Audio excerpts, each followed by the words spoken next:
E eles viam essa menina lá. Mas ele leva alguns dias para tomar uma providência, irmãos.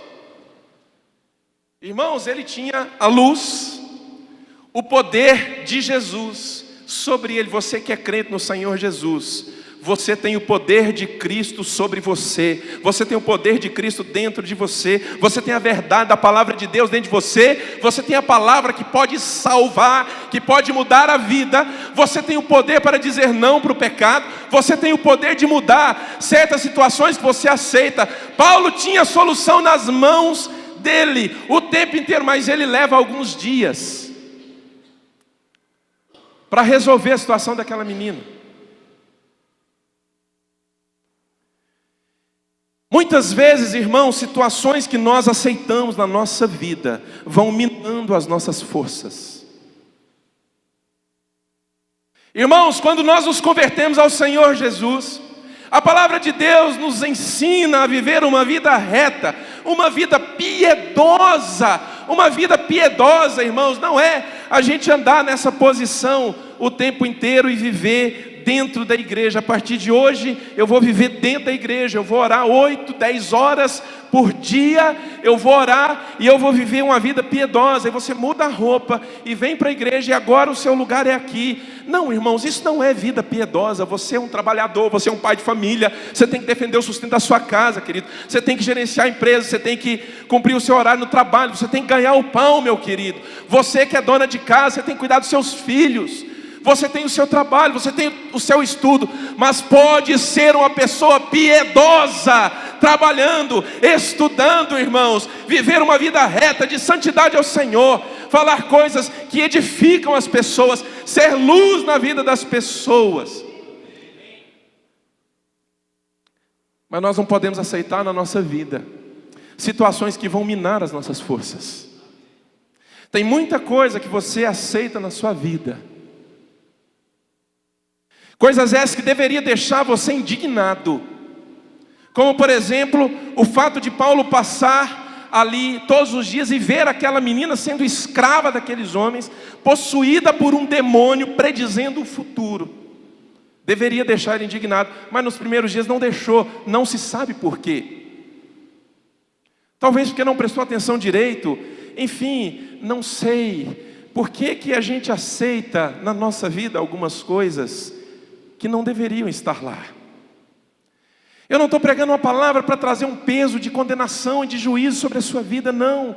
Eu, como um profeta do Senhor, com muito amor, eu estou dizendo para você, meu amado, cuidado, porque isso que você aceita, isso contra o qual você deveria ficar indignado, pode e vai minar as suas forças e fazer com que você abandone a fé em Cristo. É preciso mudar, é preciso você se indignar, é preciso uma indignação. Sabe por quê? Batalhar pela fé muitas vezes é ficar indignado com situações. Eu não aceito situação na minha vida. Tem coisas que você não pode resolver, mas tem coisas que você pode resolver. Sim ou não, irmãos? Tem coisas que você não pode resolver, mas tem coisas que você pode resolver sim. Paulo podia resolver o problema dessa menina, e levou alguns dias. E o que me chama a atenção, se você tiver uma caneta aí, você, por favor, circule essa palavra, finalmente. Finalmente, circule essa palavra, finalmente. Versículo 18 de Atos capítulo 16. O texto diz assim: ela continuou fazendo isso por muitos dias. Finalmente Paulo ficou indignado. Aliás, não circula só finalmente, circula assim a frase inteira: finalmente Paulo ficou indignado. Aí você pega uma setinha, desenha uma setinha assim, aonde está o nome de Paulo, desenha uma setinha bem na borda da Bíblia assim, né? Uma setinha, e coloca o seu nome. Finalmente o Stanley ficou indignado. Finalmente o Gideone ficou indignado. Finalmente a Patrícia ficou indignada. Finalmente o Wesley ficou indignado. Finalmente a Marilda ficou indignada. Finalmente o Vicente ficou indignado. Finalmente o Gabriel ficou indignado, finalmente a Morgana ficou indignada, o Ricardo ficou indignado, finalmente a igreja inteira ficou indignada. Fique indignado, meu irmão. Fique indignado contra as coisas que estão na sua vida e que não deveriam estar lá. Sabe por quê, meu irmão? Porque muitas vezes nós vamos abrindo mão da confiança em Jesus. Nós não conseguimos mais batalhar pela fé. Nós vamos passando por um esfriamento e nós não percebemos que são situações que vão minando as nossas forças, vão tirando as nossas forças, sabe? Vão nos jogando para baixo.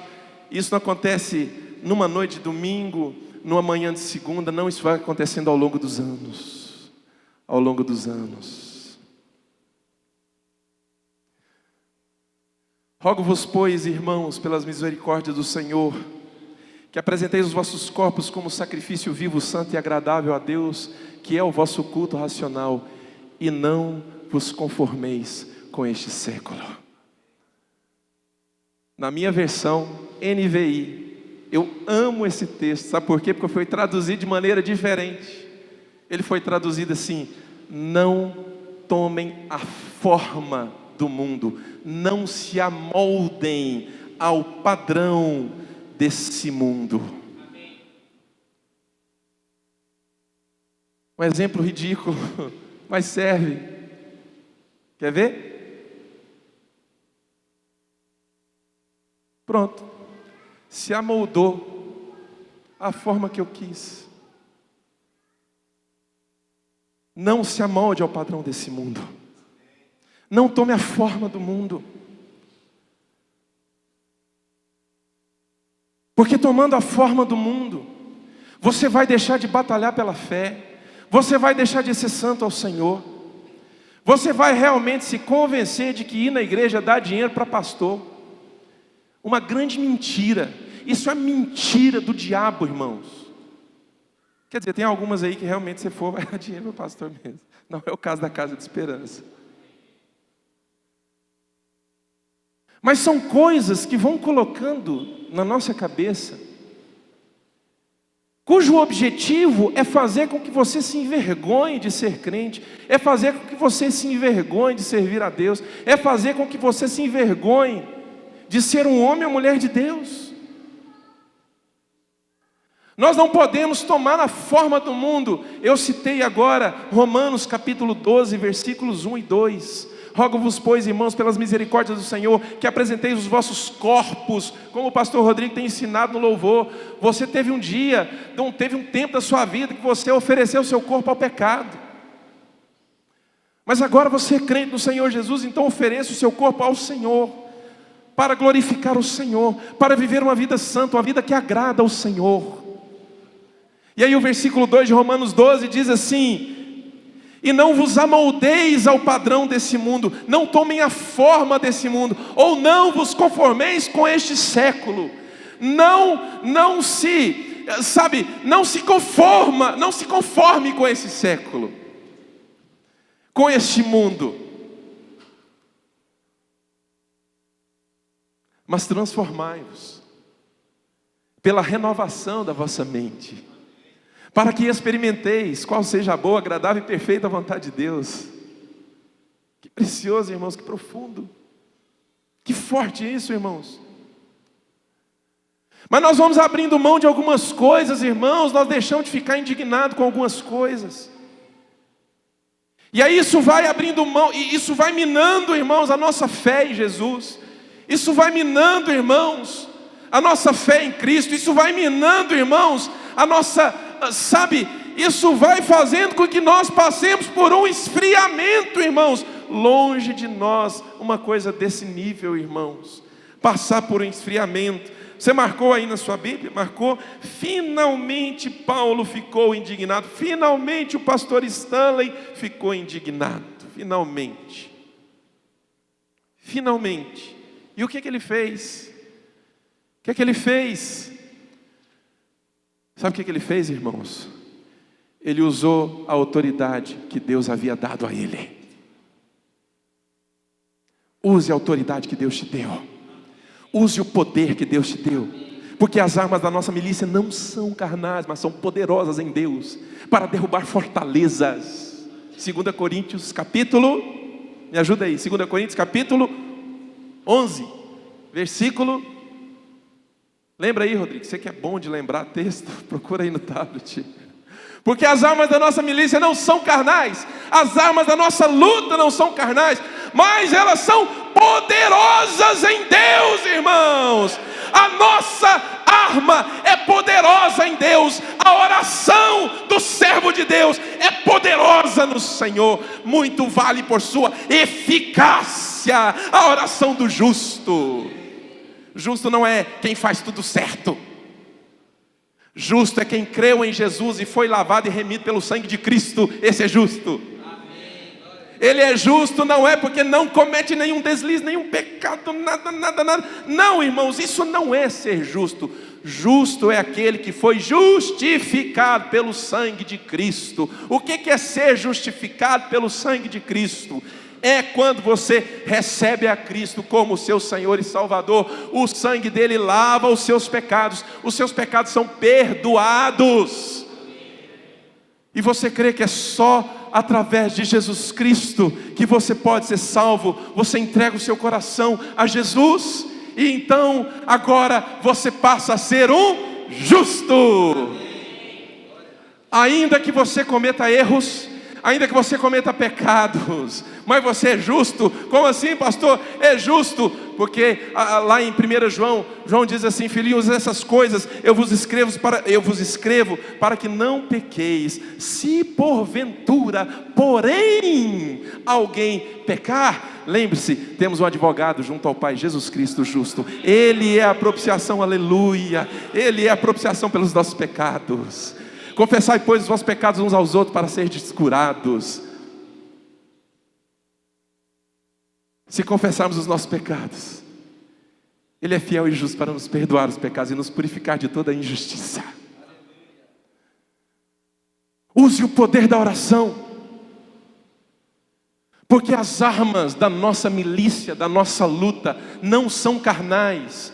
Elas são poderosas em Deus para anular sofismas, para derrubar barreiras, para mudar situações, para fazer-me perseverar firme até o fim em Jesus Cristo na minha jornada. Aleluia. 2 Coríntios capítulo 10, versículo 4. Pastor Rodrigo lembrou de cabeça, irmãos, que memória.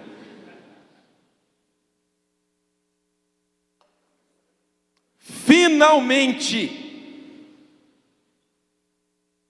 Paulo ficou indignado, voltou-se e disse ao demônio: em nome de Jesus Cristo eu lhe ordeno que saia dela. No mesmo instante o espírito maligno a deixou. A menina deve ter se contorcido toda e deve ter caído no chão. Geralmente é o que acontece quando alguém está endemoniado e depois fica liberto. Glória a Deus, aleluia. A menina foi liberta finalmente, dias passando aqui. Quantos anos essa menina era escrava? Agora está livre.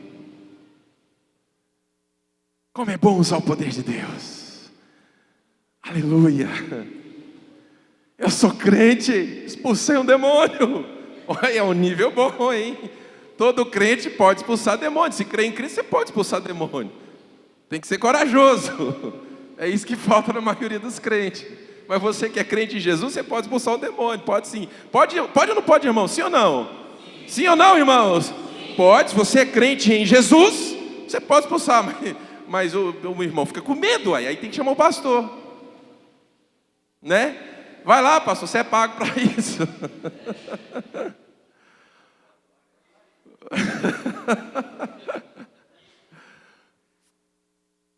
Consegui libertar a menina agora está livre. Glória a Deus, sai todo feliz. Aleluia. Oh, coisa boa, pastor, expulsei um demônio, o bicho foi embora, a menina está livre. Aleluia, glória a Deus. De fato dá certo, porque as armas da nossa luta não são carnais, mas elas são poderosas em Deus para anular sofismas. Mas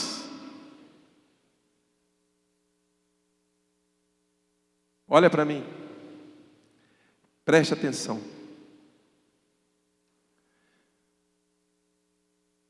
Mesmo que você use as armas poderosas em Deus e fique indignado com situações na sua vida e mude as situações, ainda assim, você vai passar por momentos difíceis na vida. Eita pregaçãozinha meia boca. Por quê? Porque o pastor fala, empolga a gente, depois vai lá e joga um balde de água fria. Eu não estou aqui para levantar o seu ego, meu irmão. Eu estou aqui como um profeta de Deus, com um desejo de que você... Olha, eu olho para os rostos de vocês, conheço praticamente todo mundo aqui dentro. Eu oro por vocês, vocês nem sabem que eu oro por muitos de vocês. Mas o meu desejo é que vocês fiquem firmes até o fim da jornada de vocês. Porque eu vejo muitos andando por um caminho perigoso, eu vejo muitos esfriando da fé. E muitas vezes eu oro. Eu brinquei com um irmão que sumiu da igreja. É o Serjão, depois vocês pegam no pé dele. O Serjão passou uma fase trabalhando muito. Aí eu falei, gente, o Serjão sumiu da igreja. Levantei às 5 horas da manhã, comecei a orar e veio o Serjão na mente. Aí eu falei assim, orei pelo Serjão, Senhor, protege o Serjão está sumido, não sei o que aconteceu, mas guarda ele, tá, orei. Aí no outro domingo cheguei aqui, tá ali o Serjão. Falei, a oração deu certo. Fui lá no Serjão, falei assim, Serjão, cara, orei por você. Inventei uma brincadeirinha, né? Eu falei assim, porque essa semana eu orei por você. Eu falei, Senhor, o Serjão sumiu. Se ele desviou, o Senhor mata e leva logo. Mas se ele não desviou, o Senhor traz ele para a igreja. Aí eu cheguei aqui e contei para ele ficou assustado. Pastor, você fez isso? Eu falei, fiz. Você está aqui, glória a Deus, então você não vai morrer. Mas é mentira, eu não tinha orado assim. Toda vez que ele me vê agora, pastor, quando você for orar para mim, pelo amor de Deus, pastor. Meu desejo é que você fique firme até o fim da sua jornada em Jesus Cristo, meu irmão. Olha o que aconteceu. Olha o que aconteceu depois que Paulo expulsa o demônio da menina. Olha o que aconteceu. Acompanhe comigo aí no versículo 19, porque agora desencadeou uma série de coisas. Percebendo que a sua esperança de lucro tinha acabado, os donos da escrava agarraram Paulo e Silas e os arrastaram para a praça principal diante das autoridades. Meu Deus! Entornou o caldo, ficou feio o trem, agora o negócio ficou preto. E levando-os aos magistrados, disseram, estes homens são judeus e estão perturbando a nossa cidade. Perturbando a nossa cidade, irmãos, imagina. Olha só, fazendo a menina de escravo e os caras acusam eles de perturbar a cidade, né? Estão perturbando a cidade, essa foi a acusação. Versículo 21, propagando costumes que a nós romanos não é permitido aceitar nem praticar. A multidão ajuntou-se contra Paulo e Silas, e os magistrados ordenaram que lhes tirassem a roupa e fossem açoitados. Depois de serem severamente açoitados, foram lançados na prisão. O carcereiro recebeu instrução para vigiá-los com a sua própria vida, com muito cuidado. Tendo recebido tais ordens, o carcereiro os lançou no cárcere interior, né, que seria um lugar tipo que a gente vê no filme, né, vai para a solitária. Seria um negócio assim, lançou-lhes no cárcere interior e lhes prendeu os pés no tronco. Pronto, está feito. Expulsaram o demônio da menina, irmãos. Ficaram indignados com a situação, mas para os mais espirituais, o diabo se volta contra ele e faz a multidão se voltar contra ele. Eu tento sempre ser equilibrado, irmãos. Pode ter sido, já pode, claro, irmãos, mas eu lhe digo que muitas vezes lidar com o espírito humano, com o coração humano, com o caráter humano, é muito mais difícil do que lidar com o demônio. Porque o demônio você ordena, ele vai embora. O coração humano é duro, rancoroso.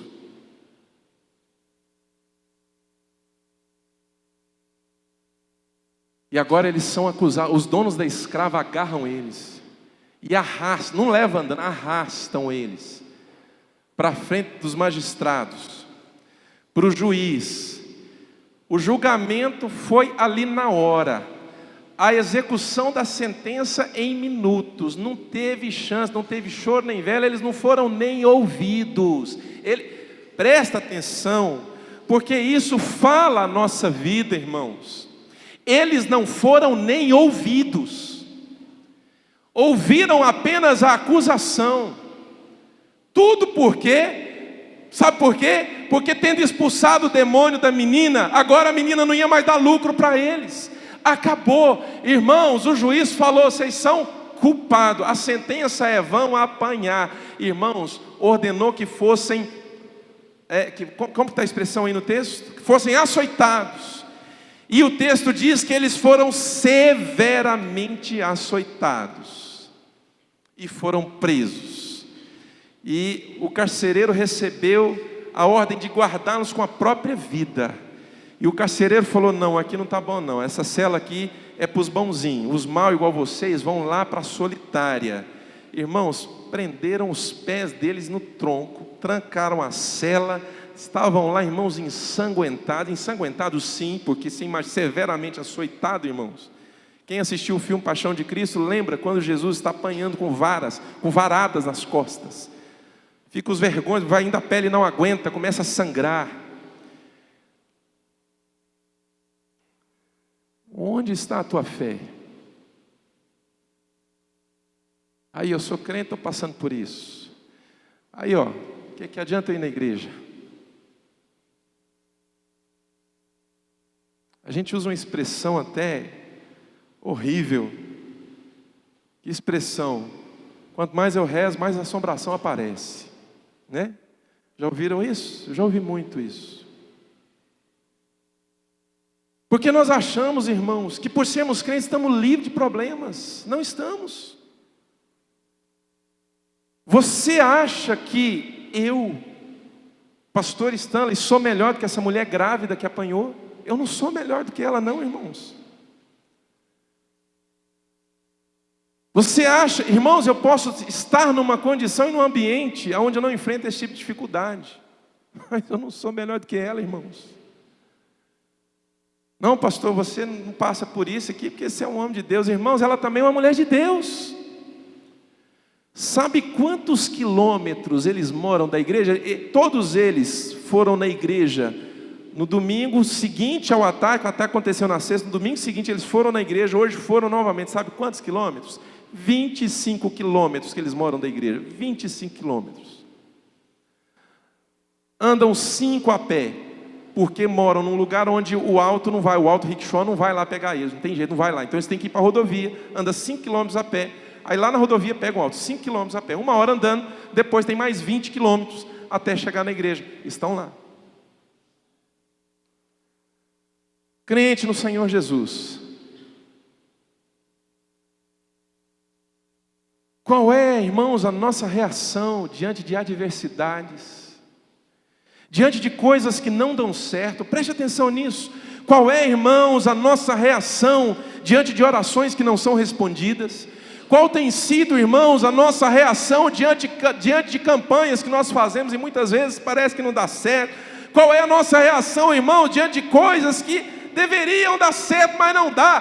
Qual tem sido, irmãos, a nossa reação? Qual era agora a reação de Paulo e Silas? Que foram severamente açoitados, irmãos, estavam lá presos na solitária, tratados como bandidos e criminosos e malandros e vagabundos, irmãos, e não eram, foram injustamente acusados, irmãos, só porque expulsou o demônio da menina, e a menina agora não ia mais dar lucro. O que eles fizeram, irmãos? O que a gente faz, irmãos? Olha só o que eles fizeram, acompanha comigo, versículo 25. Por volta da meia-noite, Paulo e Silas estavam orando e cantando hinos a Deus, e os outros presos os ouviam. Orando e cantando hinos a Deus, com as costas doendo, tudo cheio de sangue. Por que eu tenho tanta certeza? Porque se você for ver lá na frente, fala que depois da situação que eu vou falar, o carcereiro lavou as feridas deles, cantando hinos a Deus e orando ao Senhor, depois de terem sido severamente açoitados. Por quê? Porque expulsaram um demônio.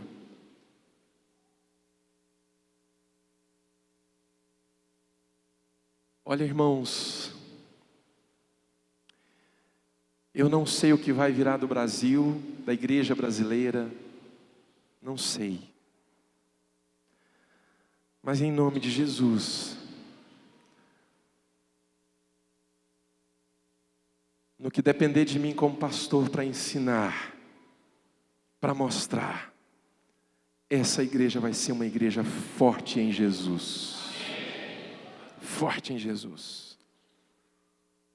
Orando e cantando hinos ao Senhor. Todo cheio de vergões. Eles não murmuraram, eles não reclamaram, eles não falaram mal do pastor da igreja. Eles não falaram mal dos irmãos da igreja, eles não falaram mal nem de quem os acusaram, irmãos. Não havia no coração deles a rebeldia que muitas vezes se manifesta na nossa vida quando coisas ruins acontecem, quando coisas não dão certo para nós, e nós temos a tendência de culpar a Deus, e de falar de Deus, e de falar da igreja, de falar de um monte de coisa. Querido, presta atenção em nome de Jesus. O fato de você ser crente não te livra de problemas nessa vida, irmãos. Não te livra. O apóstolo Pedro fala lá em 1 Pedro, ali no capítulo 1, ele fala: olha, não estranheis o fogo que de repente aparece entre vós para provar-vos. Em outras palavras, não estranhe a intensa tribulação que às vezes aparece no meio de você, no meio da sua vida, para te provar. Não, vocês estão sendo provados para que a fé que vocês têm, que é muito mais preciosa que o fogo, que o ouro que perece, se mostre verdadeira e forte.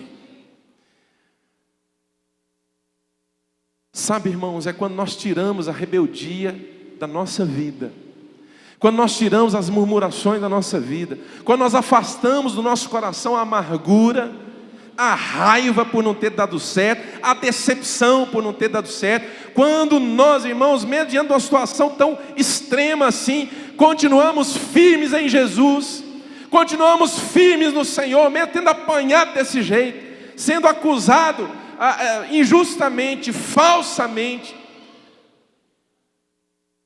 mesmo diante dessas circunstâncias, nós ficamos firmes em Jesus, irmãos. Aí nós vamos ver o milagre de Deus na nossa vida, irmãos. Olha o que aconteceu, versículo 26, diz assim: de repente houve um terremoto tão violento que os alicerces da prisão foram abalados. Imediatamente todas as portas se abriram e as correntes de todos se soltaram. Irmãos, Deus mandou um anjo para sacudir aquela cadeia e fazer cair as correntes que prendiam Paulo, Silas e todos os outros presos. Quando você é firme em Jesus e permanece firme mesmo nas adversidades, as correntes que te prenderam vão cair de você e daqueles que estão ao seu redor, pelo seu testemunho de vida. Eu queria ter mais tempo para continuar essa palavra. Vamos terminar. 27. O carcereiro acordou e, vendo abertas as portas da prisão, desembainhou sua espada para se matar, porque pensava que os presos tivessem fugido. Mas Paulo gritou: não, não faça isso. Se fosse eu, o cara não me prendeu, não me bateu, hein, Emerson? Se fosse eu, todo mundo fugiu, vão me matar. Cala a boca, fica quieto, deixa ele continuar. Oh, coraçãozinho ruim que a gente tem, irmãos. A gente acha, irmãos, que a justiça de Deus é quando a gente vê quem nos causou mal sofrendo, passando por dificuldades. Deus não pensa como você, meu querido. Glórias a Deus por isso. Todo mundo fugiu, vão me matar. Paulo: não, pelo amor de Deus, não te faça nenhum mal. Estamos todos aqui, está todo mundo aqui, está tudo bem. Não faça isso, estamos todos aqui. Olha só que extraordinário quando você fica firme em Jesus, até o fim da sua jornada, não abre mão da sua confiança. O carcereiro pediu luz, entrou correndo e trêmulo, prostrou-se diante de Paulo e Silas, então levou-os para fora da prisão e perguntou: senhores, o que devo fazer para ser salvo? Ah, meu irmão, a bênção de Deus vem na sua vida quando você se mostra fiel à salvação do Senhor, à provisão do Senhor, à abundância do Senhor, ainda em vida. O que eu devo fazer para ser salvo? Eles então responderam: creia no Senhor Jesus e serão salvos você e os de sua casa. 32, e pregaram a palavra de Deus, ele e todos os de sua casa. Naquela mesma hora da noite, o carcereiro lavou as feridas deles. Em seguida, ele e todos os seus foram batizados. Então os levou para sua casa, serviu-lhes uma refeição, e com todos os de sua casa alegrou-se muito por haver crido em Deus. Aleluia! Vamos ficar de pé em nome de Jesus. Que final extraordinário, irmãos. Aleluia! Como Deus agiu, irmãos. Como Deus dá valor à fidelidade, irmãos. Como Deus dá valor àquele que é fiel. Aquele que é fiel mesmo em tempos difíceis. Como Deus dá valor àquele que guarda a sua fé, aquele que batalha por sua fé. Como Deus dá valor, irmãos. Aleluia, eu quero orar com você. Irmãos, eu estou empolgado hoje no Espírito de Deus. Você quer ser firme assim? Quer ser um povo de oração, um povo crente firme, independente da circunstância? Vem aqui, vamos orar juntos em nome de Jesus. Não sinta vergonha. Pode vir aqui, nós vamos orar todos juntos. Nós queremos ser firmes até o fim. Nós queremos ser firmes independente da circunstância. Nós queremos ser firmes independente de coisas que acontecem na nossa vida. Irmãos, nós seremos firmes até o fim, irmãos. Nada vai nos tirar do caminho de Jesus. Querido, o que nós temos feito com a nossa vida, meus irmãos? O que nós temos feito? O que tem, irmãos, nos afastado do Senhor, não vai nos afastar mais, irmãos. Em nome de Jesus, nada vai nos afastar do Senhor. Vamos chegar bem para frente, irmãos. Vamos chegar bem para frente. Vamos fazer um grupo aqui. Vamos sentir o calor do Espírito Santo aqui, o calor um do outro. Em nome de Jesus, irmãos. Nós vamos orar para nós sermos firmes até o fim. A Casa de Esperança é a igreja de um povo firme em Jesus. Ah, é porque tudo dá certo para eles. Não é porque tudo dá certo para nós. Nós não somos ET. Porque se para tudo dar certo, irmão, só ET. Sabe, só sendo de outro mundo, irmãos. Não, irmãos. Nós somos firmes, irmãos. É porque nós cremos em Jesus. Independente se deu certo ou não, nós vamos continuar firmes em Jesus. Aleluia. Nós não vamos abandonar Jesus, irmãos. Vamos continuar firmes e fervorosos do Senhor. Abaixe sua cabeça, feche seus olhos. Comece a orar ao Senhor. Expor a sua vida.